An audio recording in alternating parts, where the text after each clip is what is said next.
Hello vinyl community, Bradley here. Today's video is kind of like a little catch-all on a wide range of ideas maybe for music media storage and just other odds and ends. Not too much about music, but I'm a sucker for watching videos that kind of like tell you how to do things. Like how to clean your records. It's like, I know how to do that, but I still watch them. So this will probably be one of them. First of all, there are a couple interesting apps for your cell phone that you might be interested in. One of them, if you are considered, or if you're concerned about the speed of your turntable, right there. It's called RPM. It's free. It's a free download. This will check the speed of your turntable. Just 33 and a third. It does not check 45. You would have to purchase the app for that. But basically, you just put your iPhone or cell phone on the empty turntable and turn it on, and it'll spin around and it will tell you the correct RPM speed, which if you have a direct drive turntable, it's going to be pretty spot on. But belt driven, you can double check, which is neat. Another app is called Decibel X. Oh, let's see. Where is it? I think it's right there. Decibel X. Basically, this allows you to see what decibels of the sound that you're listening to. Now, this is pretty much common sense. It's got the gauge on here, and probably around 90 decibels.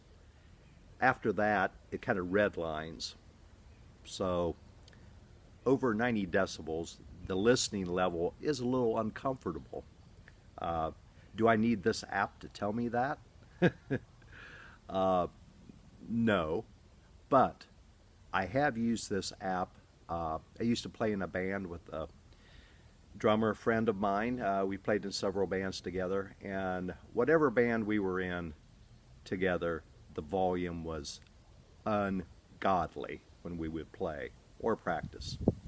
Way, way too loud.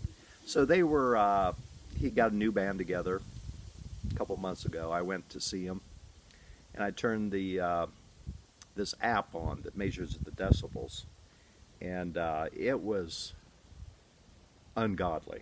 I don't know what it was. It was 110 or something. I don't know. But yeah, your ears are hurting by then. So I showed him that, and he's like, well, whatever. Oh well. So anyhow, that's a couple neat little apps. And when you talk about the decibel level, in the last, 10 years of when I was working, we would take hearing tests every year. They were not precise, but they give you an idea. And like a human starts out, I think, 20 to 20,000 hertz hearing ability. And as you get older, you lose that hearing. And I think, if I remember right, my hearing was down to one of my ears, like, is 14.5K or 15. The other ear was better. So it's always good to check the. If you think you're playing too loud, you probably are. And you don't need a decimal meter to tell you that. Uh, as far as record storage, the other day I have got probably 15 EPs, 10-inch EPs. And I thought I would get the protector clear vinyl covers. I went online, and the minimum amount you can buy is like 100, and it's only like 11, 12 bucks, 13 bucks with shipping or something like that. Very cheap. But I only wanted probably 15 or 20. What am I going to do with all that other stuff? So I was trying to think if I had anything around the house. So I go out to the kitchen, open the cupboard, and there are these Ziploc, I don't know if these are gallon bags, whatever, the large ones. And it said on there they were 10 inches. So my mind started clicking. I thought, well, I wonder if you could stick an album in here. It's got a nice resealable seal there, Ziploc. So anyhow, I tried it. And it fits perfectly. Now, when you insert, what you do, you would take the album and its sleeve. You would take that out and put it in the back. It's a very tight fit to get past these opening zips. But once you get past there, it fits nice and snug. Very snug. Beautiful fit. So, and I hate those flaps with the sticky glue on them. I don't like them. I'd rather have one of these. Just seal it up. So simple. I just couldn't see ending up with 85 or 80 or 85 extra 10-inch sleeves or poly bags. So after I did that, my mind really started clicking. I have, I don't know, probably a couple hundred CDs, and they are in the other room. I don't have enough room and storage area to properly keep them in my music room. So, and I rarely play CDs anymore anyhow. So, and I have always hated with a passion those jewel boxes that most CDs come in, which I forgot to bring one out. So my idea, some people will think this is stupid, and that's fine. My idea, those jewel boxes, they would always crack and break and get loosey-goosey, not latching close. And the liner notes in the front, where you slip them out of the front, it was so hard to get those in and out. It would start chewing up, your art, the cover and all that. So as time went on, if I bought a new CD, I wouldn't even read the liner notes, And I love reading liner notes. So my idea, I went back to my kitchen cupboard and got sandwich baggies. Now you can use these for sandwiches or various substances. I use mine for sandwiches. So my idea was to pry open or open the jewel cases, get all the artwork, front, back, middle, out of there, and store them in here. So I have the front cover, got all the liner notes, I can read them. CD, And I even take out the rear.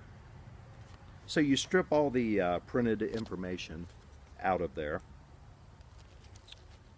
slip them into the baggie, like so, seal them up. Now it's got a little gap on the side, but no big deal. And then you have a bunch of empty jewel cases. But I hated jewel cases with a passion. So, and also, if you do it this way, which I'm going to have to try to figure out some kind of, I'll probably build a little box so I can store all these in. But actually, if you take 100 CDs on end, they're probably going to be, I don't know, maybe that much, probably the length of the screen. Now if you put them in these bags, it decreases it down to at least 33, at least a third, probably even less than that. So you can store 3 times as much in the same space. You know, if I ever sell them, for one thing, I'm not going to get anything for them anyhow. And the jewel cases are junk. So that is my solution for that. The last thing, I don't have a huge amount of albums. I keep some of them stored upright, so the spine is showing in a kind of like an entertainment cabinet that is open, and that works fine. But personally, I like to leaf through the albums. So what I do, buy one of these record crates. This is available anywhere, one of them Crosley crates. It works fine for if you have a few hundred records. Once you start getting more than that, well, you're going to have to go to the other storage system.